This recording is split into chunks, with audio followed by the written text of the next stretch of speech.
Lyca production Subaskaran மற்றும் red Jain movies தயாரிப்பில் உலகநாயகன் கமல்ஹாசன் நடிப்பில் பிரம்மாண்ட இயக்குநர் சங்கர் இயக்கத்தில் இந்தியன் 2 உலகமெங்கும் வெற்றி நடை போடுகிறது. பெங்களூரு அசோக் மார்க்கெட் பகுதியில் பழ வியாபாரம் செய்து வந்தவர் அசோக். இவர் தனது நண்பர்களோடு சேர்ந்து பைக் திருட்டில் ஈடுபட்டு வந்துள்ளார்.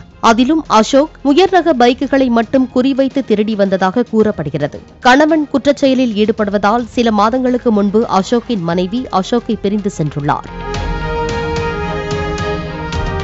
சமீபத்தில் பெங்களூரு கிரி நகரில் உள்ள சாப்ட்வேர் இன்ஜினியர் ஒருவரின் பைக்கை அசோக்கும் அவரது நண்பர் சதீஷும் சேர்ந்து திருடியுள்ளனர்.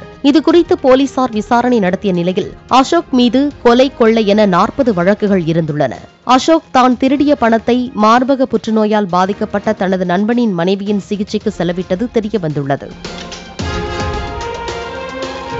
தனது மனைவி பிரிந்து சென்ற நிலையில் நண்பனும் நண்பனின் மனைவியும் தன்னை தாய் தந்தை போல பார்த்துக் கொண்டதாக அசோக் தெரிவித்துள்ளார். நன்றியுணர்ச்சிக்காக கொள்ளையடித்த பணம் அனைத்தையும் நண்பன் மனைவியின் புற்றுநோய் சிகிச்சைக்கு பயன்படுத்தியது தெரியவந்துள்ளது. இதனை கேட்ட போலீசார் அதிர்ச்சியடைந்துள்ளனர்.